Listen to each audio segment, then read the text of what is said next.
sa Italy.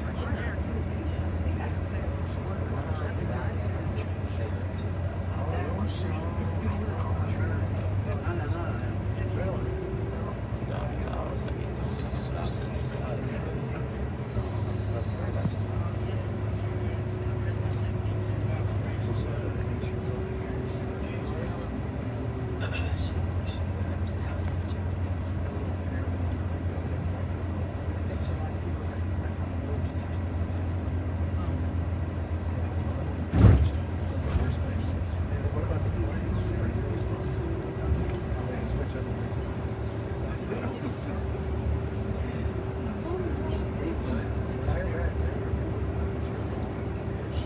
Maraming tao dito.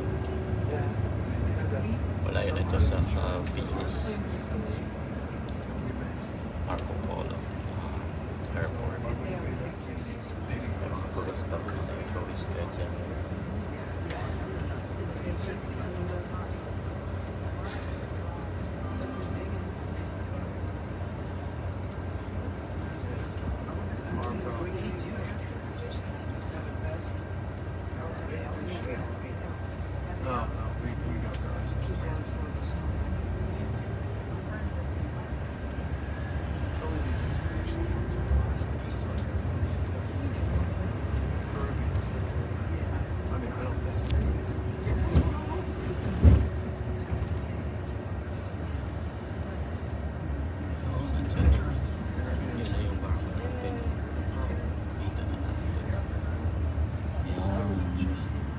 Diyan na tayo bababa mamaya.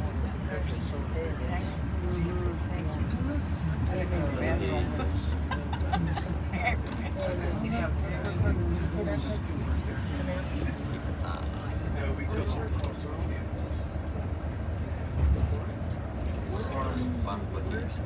Dito na natin. Nakahanap na yung dito.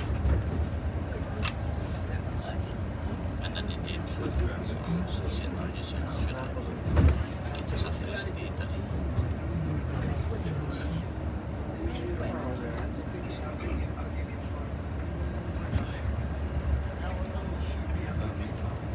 You'll have plenty of a chance to take pictures of that boat.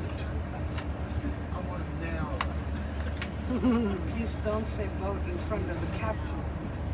He'll get mad at you. That ship. I hear you. I guess we have to take our own. Yeah, I reckon.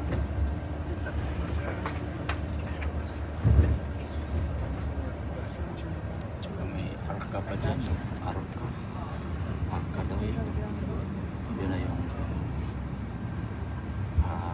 bangko na pa natin. Nakihintay sa ito yung sugar. Ito, nakakuha tayo ng magandang video dito sa Dobrenek, Croatia. So ito yung Croatia malapitan dito sa Dobrenek. Dobrenek is the capital city of Croatia. So maganda siya. Tingnan mo. Malaking populated siya. Tsaka matataas yung mga building dito. Mamaya konting maglabas tayo. Meron tayong excursion doon sa the smallest town in the world. So dito lang makita yon sa Croatia. Malit talaga tong area na ito. Ito lang yung isang island na dito. So dito pa rin to siya, belong pa rin to sa Europe, pero Mediterranean. Kasali na sa Mediterranean. So mamaya makita natin. Sana makakuha tayo ng magandang video para makita nyo rin. Ito. So dito na tayo sa Dobronek, Croatia. Part ng Europe. Pero nagsali yata sila sa EU, sa European Union. Pero ito malapit ito sa Mediterranean. Greece, Slovenia, Croatia, Montenegro, at saka Italy. So doon tayo nag-umpisa sa Italy. Tapos tayo sa Greece. Ito muna, ito makikita dito. Napakaganda. Ganda talaga siya, tingnan ito. Ayan o.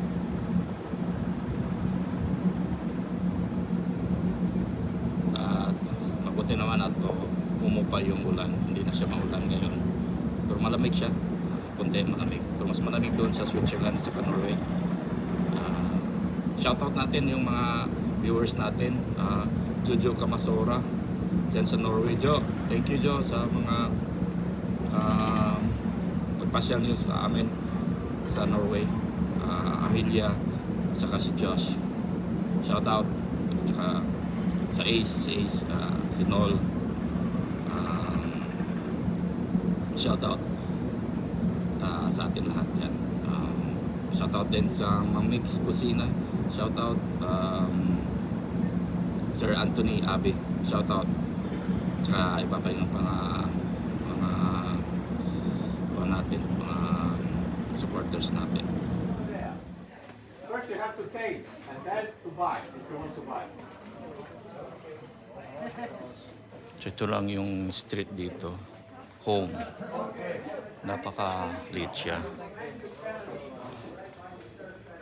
Ito lang pinaka-street ito, wala ng tao. Kuha natin ng magandang. So ito the smallest town in the world. Kasi ito lang yung kasi makikita mo recognized by the UNESCO. Yan lang yung mga dati na mga bahay dyan. May museum siya.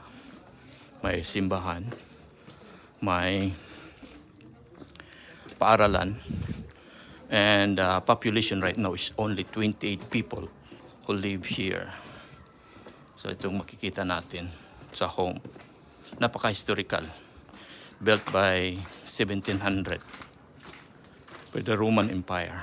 So itong makikita mo. Yan, yun yung pinaka-street lang nila dito. So city talaga siya kasi meron siyang gate, city gate, may church, may museum. Tsaka yun lang. Ang kunti, chit-chat dyan. Kita dito. Simbahan. Ayan. Mga tao dito. Ayan. Ito yung street nila. Wow. Ang liit talaga ng city. Ayan, this is called home. HUM. At may mga panorama pa dito. Tingnan natin. Mga bahay-bahay dito. Yan. Ito bahay na ito. Dito tayo magdaan. Ito may sala. Yan. Ang ganda naman dito.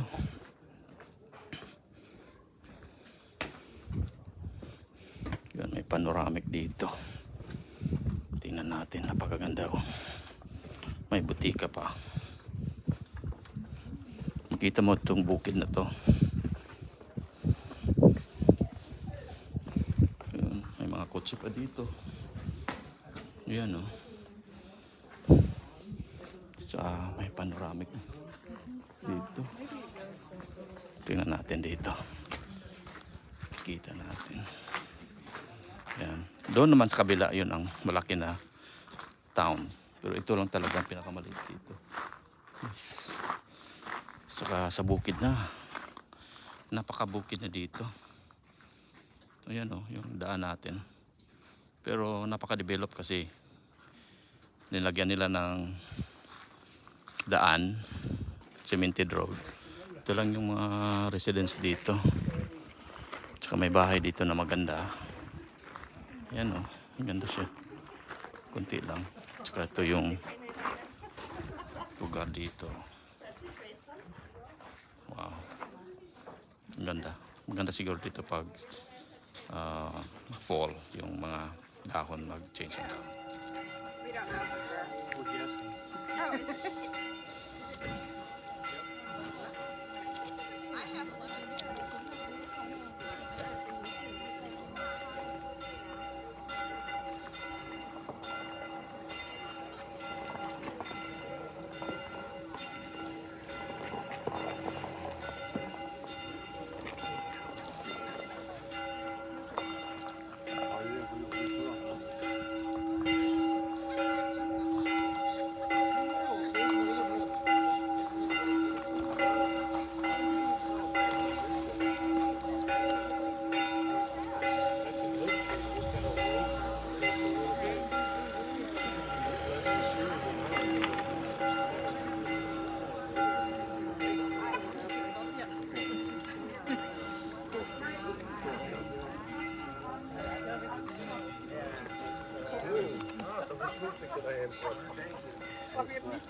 Ito yung ham.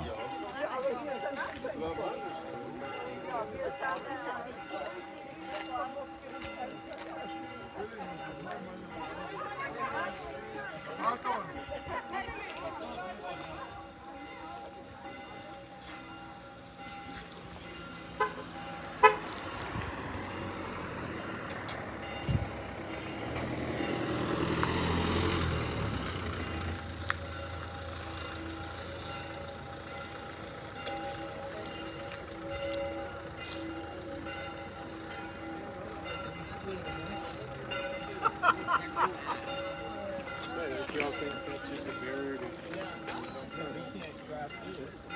Unless he's got an app.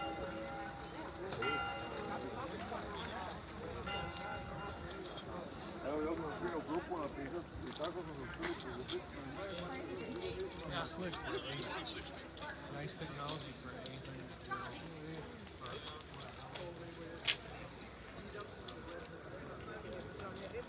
1,122 feet. Yeah. Can you see the chimney in the distance? Yeah? Yes. Yeah. It's unbelievable, but a few years ago, a young guy from Great Britain, his name was Adam Lockwood, during the night he avoided the guards, the security, and he climbed up to the top of that industrial chimney because there is an exterior stakers for emergency. Yeah? So during the night he climbed up to the top, and after the dawn he made a scary video from the top of that chimney. Yeah? The video still can be found on internet, on YouTube. Yeah? And after, of course, on the same day he was arrested. Yeah? But he was released after a few days. Ladies and gentlemen, still you may see in front of us now, a bit on the right, Mount Inuchka. Still we can't see the peak Voyak. Yeah, still it's covered with clouds. Here in this area, the Austrian government built a road in the 19th century, a road that went from this part of the mountain to the other side of the Mount Inuchka. A road that is still in use, but it's a narrow, curvy road. You can't go there by bus, it's forbidden. If you have a car, yeah, then you may do this road. It goes up to the mountain pass Poklon, and then you go down towards Rijeka Nopatia. It takes 40 minutes, yeah, from this point here, yeah, to come to the other side of the Uchka mountain, if you use this old road. Of course, we will use the road tunnel, Uchka, and we'll be on the other side in a bit more than 5 minutes.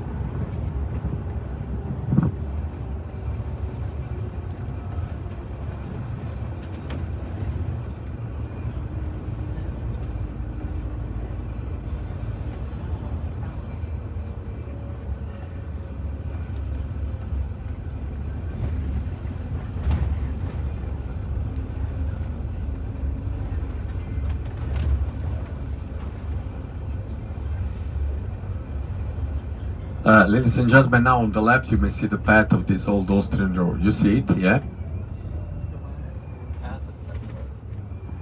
A little bit further on, in front of us on the left, yeah, you can see this curve, yeah? So that's the beginning of this old Austrian road. Of course, it was restored after the World War II. And also there is a nice restaurant 10 minutes away from this point, yeah? On the Mount Inuchka. It's called Dopo Lavoro. You may eat there all kind of meat. Yeah. So a game meat. Even you may eat a bear meat. But we don't have time to go there today. What a pity. As I said to some of you, we don't have brown bears and wolves here in the Eastern Peninsula, but the brown bears from time to time they visit us. They arrive from the neighboring country of Slovenia, which is not so far away from here. They arrive to these two mountains, Uchka and Chicharia.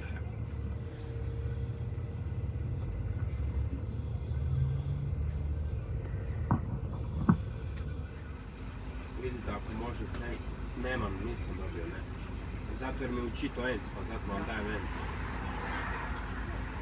a neće jer ne radi nešto, ili nema novaca ili ne radi. U Lupoglavu. Ako može Senca, može, ako ne, evo kartica, evo ima. Eto. Ćete nas pustiti? Jako ljubavno. Hvala.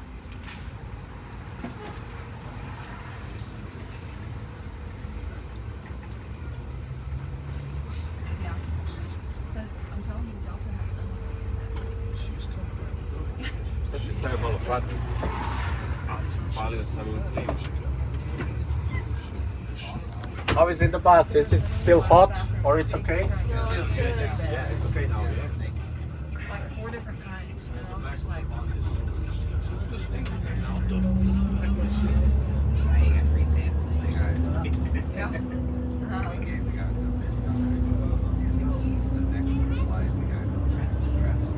yeah. Wait, the long flight? Yeah, meal? No, wow.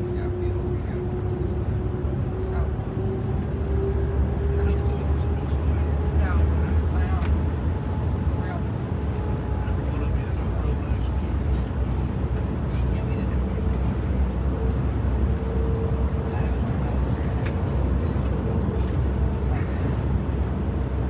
Ovdje vidiš možeš ići 80, tamo je 60. Je, a tu će biti 100. Ja? Jer i kao dvije trake su u istom A smjeru. jutro sam išao, prvi puta sam pošao sa autom. Da? I ti su pošao sa autobusa, ali sam sa autom gledam njemu otići kako 80. Ja sam mislio što nije tamo 60. Da, je. Kako bi to trebalo da izgleda? 2 godine? Pa dosta, čak bi ja rekao i 4. Pa neko me pitao sam dublo prije 2,5 godine. Mislim da je to taman kad je korona počinjala da su tad počela je korona pa su onda oni krenuli.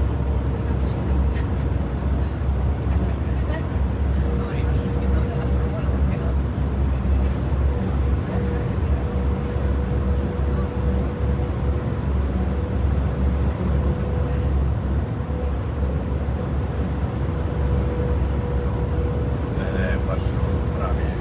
Eto, super. Neka su napravili.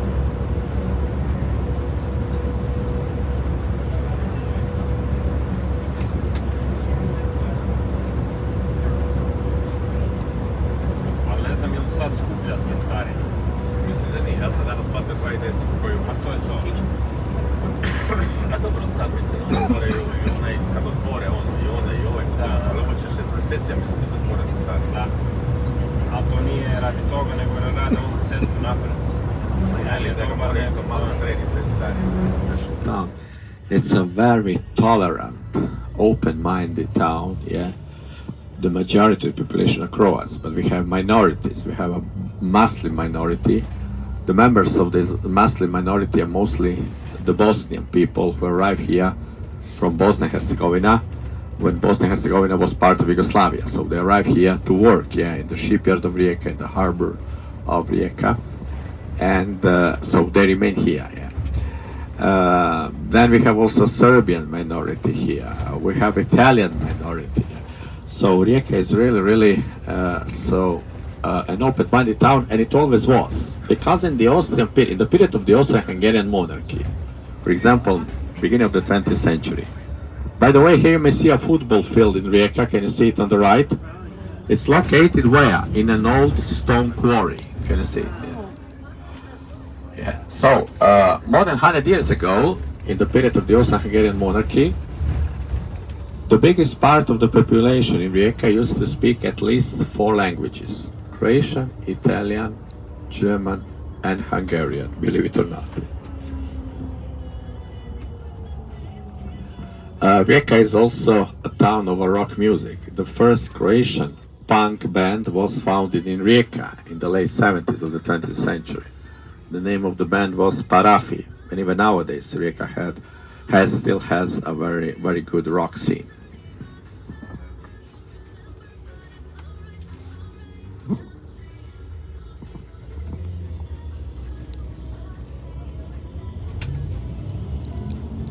I don't live here in the town, but I wouldn't mind to live here, believe me.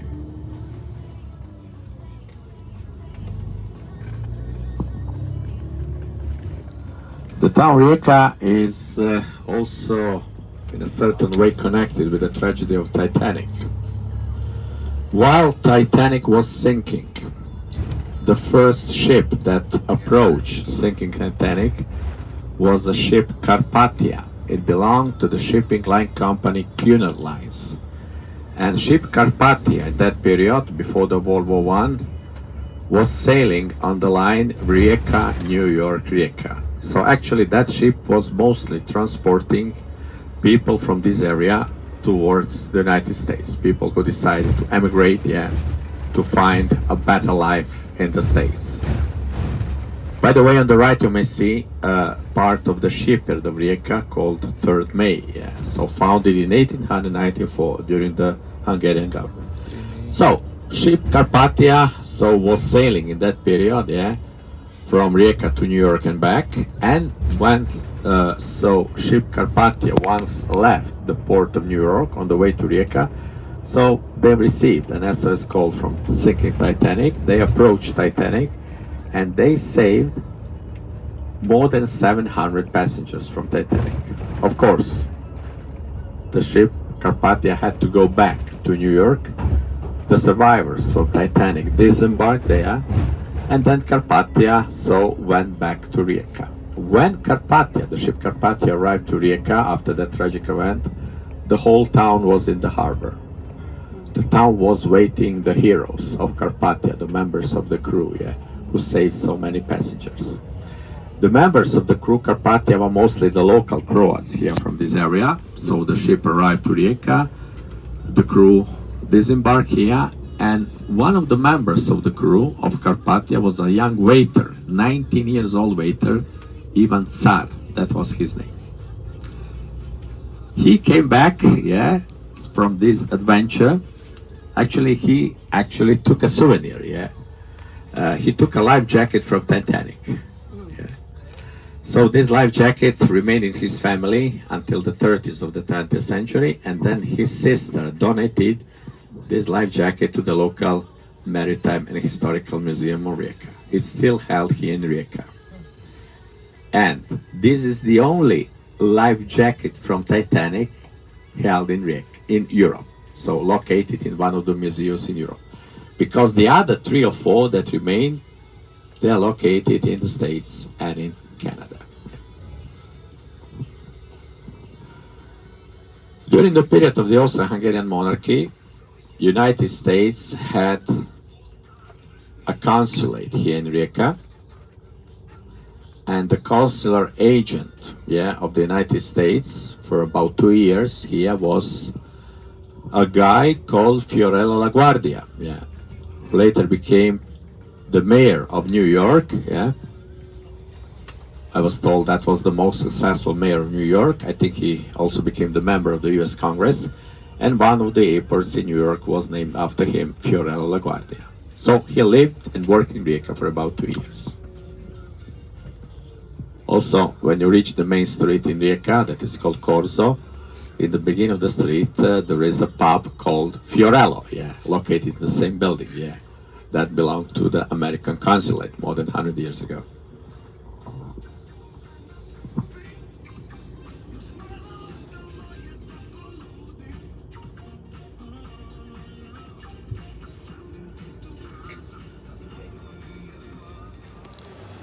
So ito na yung Slovenia couture. Dito tayo nakabase ngayon.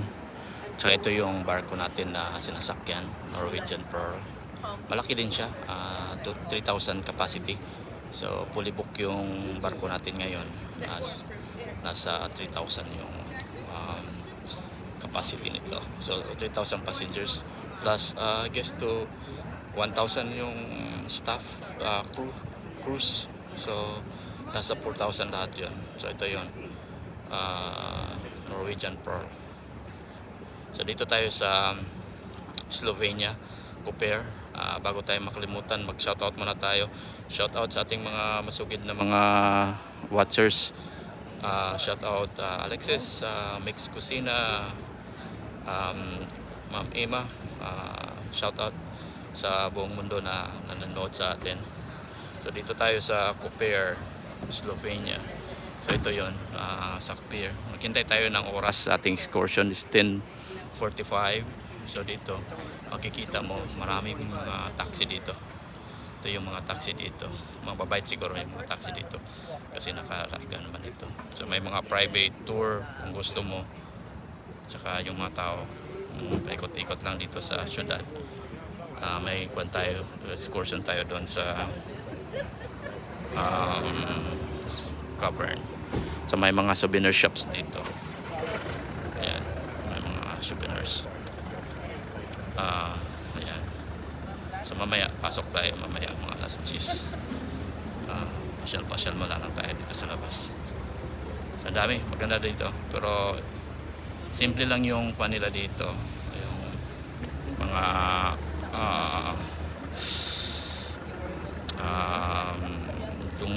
daungan. So ito yun. May mga nagja-jogging pa dyan. May mga private houses din dito. Pero ang lapit ng nila, oh, daungan dito. Ang lapit lang. So, ayan. So, ayan. So, labas tayo mamaya. So, naikot na natin ito. Ayan, dami mga kwan dito. Ayan. Ito yung isa sa mga park nila dito sa Slovenia. Kotor, Slovenia. Picture muna tayo dito kasi wala pa yung tour natin. So makikita mo very simple lang yung park nila. Yan, sentro. Dito pala yung sentro. Ito yung sa pinakataas nila. Sakay ka ng elevator dito. May elevator dito. Saka ito yung barko natin. Yan, dyan yung palabas na elevator. Pasok tayo kanina dyan. Baba tayo mamaya. Pwede siguro maglakad-lakad dito. Ito na yung pinakasentro nila.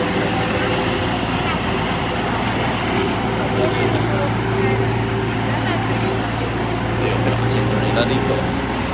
Syudad nila. Pwede tayo magpasyal dyan kasi may tour tayo mamaya. Dito lang tayo.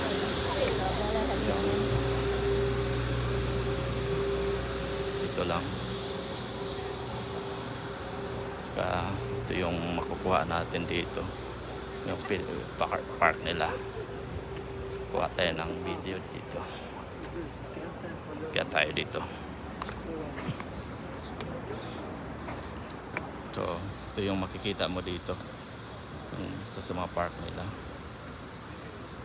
Yan. Ito yung warp nila dito.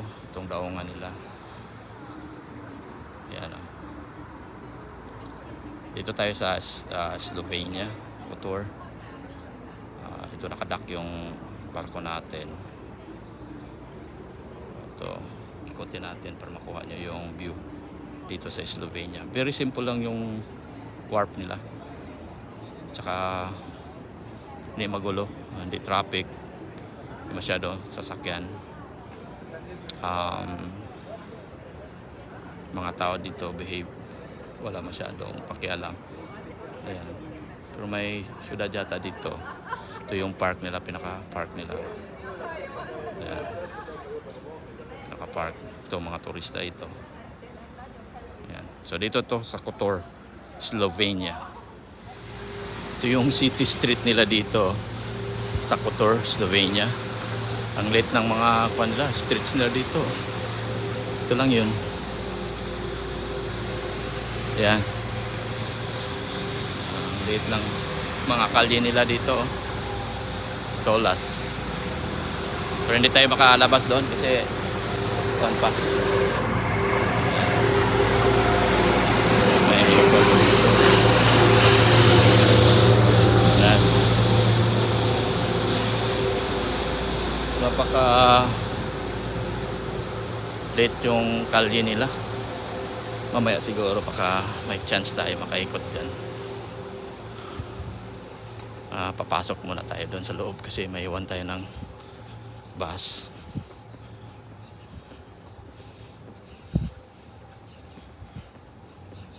Yan. Ito lang yung park nila dito. Napakaliit. Tsaka mayroon sana maganda sana dito. May konting park dito. Yan. Ito yung barko natin. Yan, mga bahay-bahay po siguro yan dyan. Itong maliit na park nila.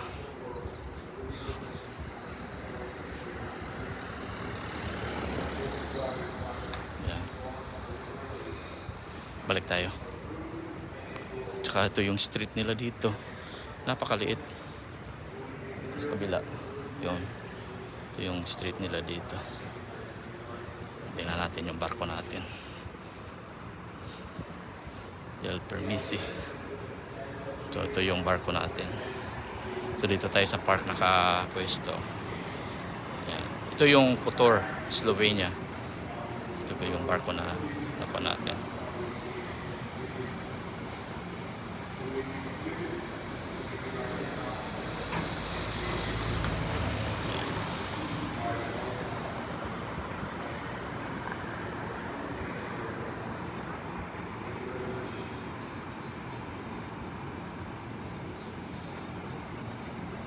Hintay tayo mga 10:45.